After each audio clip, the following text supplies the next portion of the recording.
Magandang oras mga ka-good news. Naku, si Digong ay narito na naman gumagawa ng sirkos sa Congress kaharap ang Quadcom. At ito, he loses his cool. Ay ganyan naman talaga ang taktika ni Digong. Yung pasigaw-sigaw, pagalit-galit. Kunwari. Pero sa totoo lang, hindi yan ganyan. Style talaga niyan yan. Tinatawag yan na Rodrigo Antics.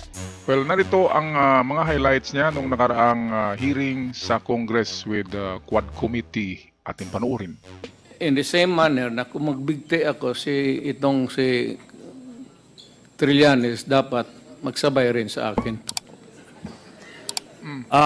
Ito pong dokumentong ito po yung naging basis ko nung plunder case na final ko kay Duterte noong 2016. Kung may totoo lang maski isa, Oo. I will hang myself in front of you. Ayan na naman yung kanyang mga antics. Kung natandaan nyo yung kakaupo niya lang pagka-presidente, nung sinabi niya na mag-jet ski siya papunta sa Pag-asa Island at itayo niya doon ang ating Philippine flag. At kahit na kanyunin daw siya ng mga Chinese, ay handa siyang mamatay. Pero sa pangalawang pagtanong sa kanya, sabi niya ay joke lang eh. So yung ganyan na I will hang myself, tinatawag yan na Digong Antics. Yung parang joke lang yan. Di ba? Yung kay Kibuloy, sabi niya, I know, alam ko kung saan si Kibuloy. Pag tinanong siya, sabi niya, secret. O di ba? Biglang magalit yan, and then biglang hingi ng tawad, biglang kambyo, high gear, low gear. Ganyan talaga si Digong kasi marunong yan. Yan ay attorney yan eh. Alam niya ang batas, kaya alam niya kung saan kayo pasiklaban niya at hanggang saan yung pasiklab niya. Okay, kaya parang nagiging circus ang pag nandiyan si Digong. Kasi kakaibang personality. Yung iba tumatawa, yung iba nagagalit. Balik tayo dito sa highlights ni Digong.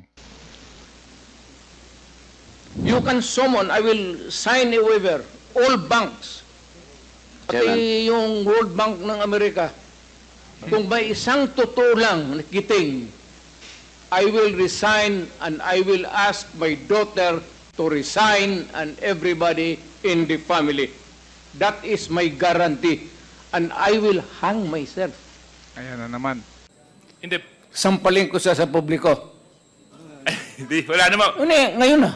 Wala pong galunan. Mr. Chairman. I'll give you sasampalin ko sa Mr. Chairman. Session suspended. Session suspended. Ayan yung sinabi niyang sampalin hindi niya yung gagawin eh. Yan ay lang yan, bluffing lang yan.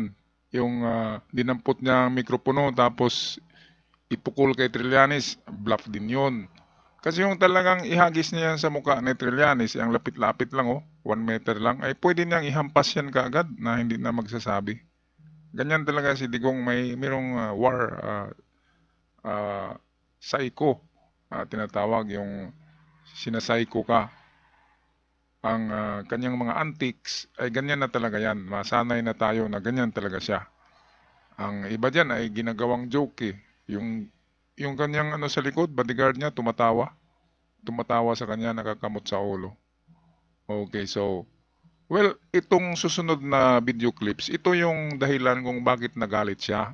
Kasi binunyag ni Trillanes ang lahat ng lista ng bank account niya noong 2016. 2016 yon.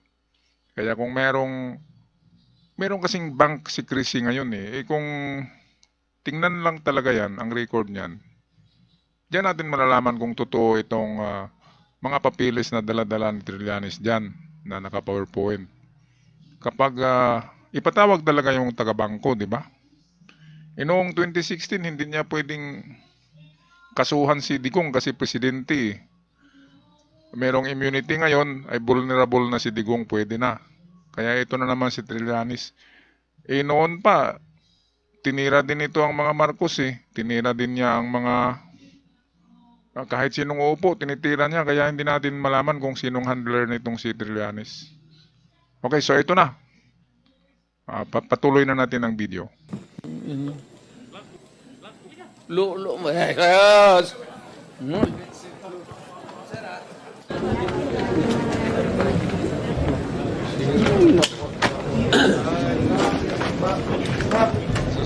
Suspended kagad ang session eh. Akala nila na totohanan yung kay Digong. Yung mga antics lang yan eh.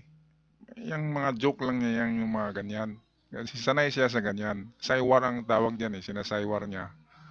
At yung iba ay nagugulat. Si Dilema nga eh, umalis eh, di ba? Katabi lang yun ni Digong, umalis. Natakot. Kasi hindi sila sanay sa ganyan.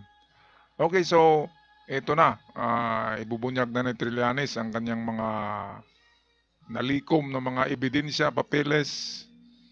Ito daw ay mga bank accounts na sangkot ang illegal na pera. So ito, panoorin natin. Station para po makita po nila kung ano yung sinasabi ko na money trail, paper trail dito po sa drug proceeds ni Mr. Duterte and his family.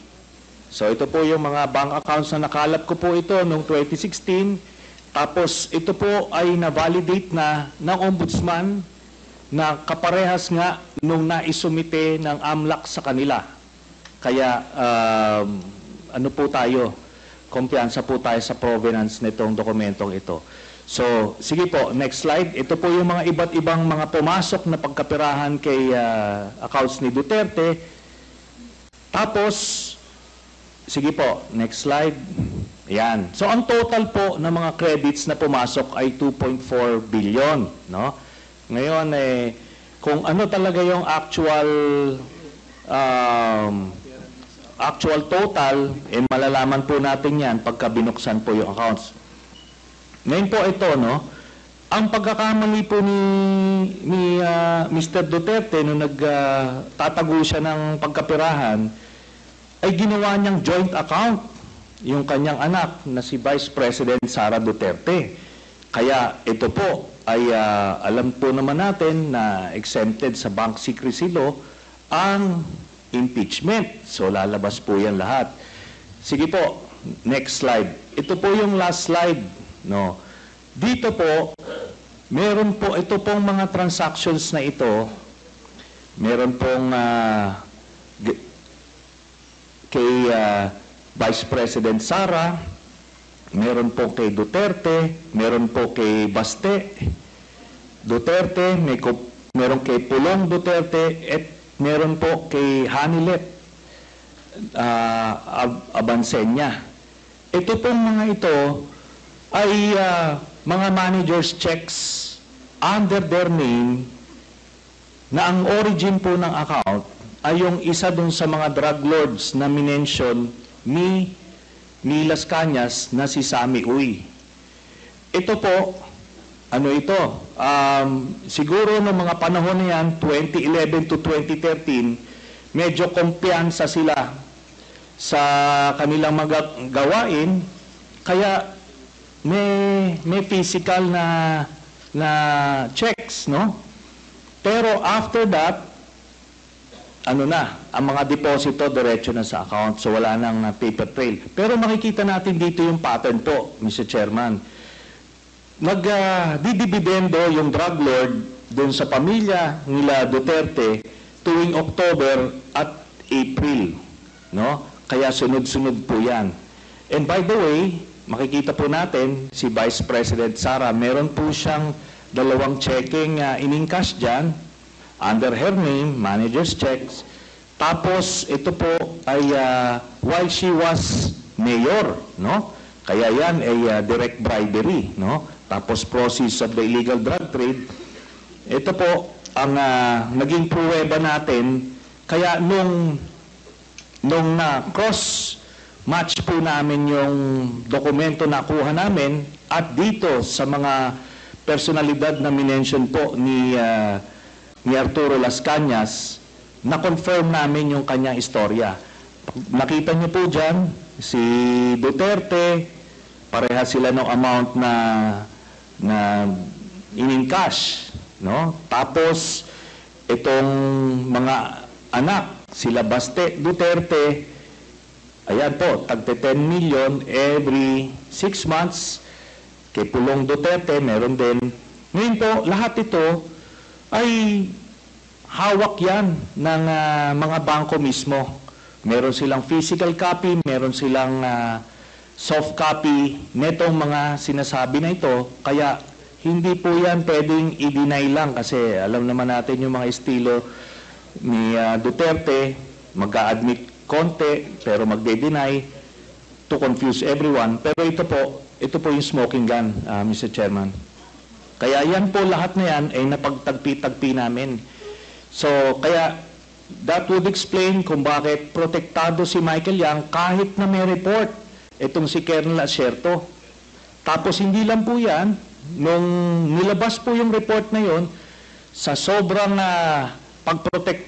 pagproteksyon nila kay Michael Yang, yung mismong gumawa ng investigasyon, yun yung gustong ipapatay at sinampahan ng kaliwat kanang kaso.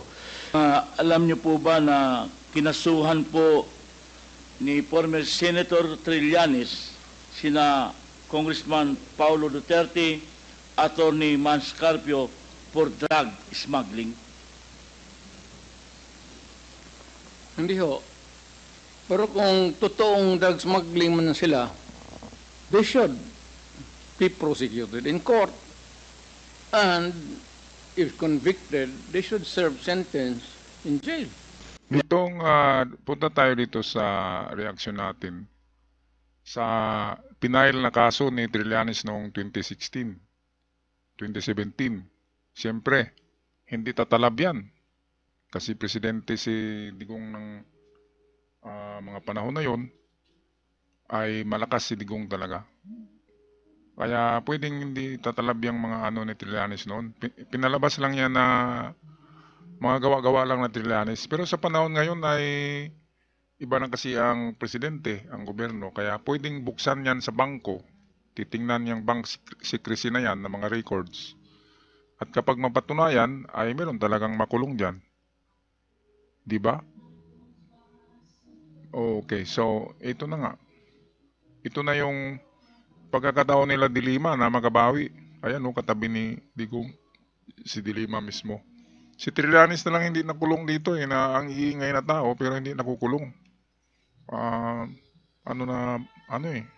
Barker ang tawag dyan Pero kung talagang totoo yung kanyang mga ebidensya laban sa Digong at Digong Associates, ay pwedeng tatalab yan.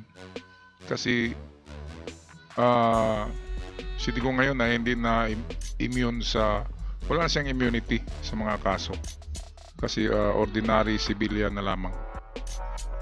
Okay, so kung ano man ang inyong mga comments, ay i-comment nyo sa ating comment section. Balik muna tayo sa video. Convict niya in relation dun sa case na final ko kay Pulong tsaka kay Mans Carpio. Sabi niya, i-file daw sa korte at harapin nila. Pero yung mga libo-libong mga pinagpapatay never got that privilege of the due process. Pagka wala ka sa grupo niya, hindi ka sa sindikato niya, protektado ka. Kailangan mag-file sa korte. Pero pagkakaribal ka at ordinaryong Pilipino ka, tutumba ka. Ako, grabing smoking gun nga itong revelasyon ni Trillanes na ito. Ito man ay talagang totoo, ay meron talagang mananagot sa batas. At ako'y magpaalam na mga ka-good news. Maraming salamat. Huwag kalimutan mag-subscribe at mag-comment sa ating comment section down below. Hanggang sa muli, God bless the Philippines.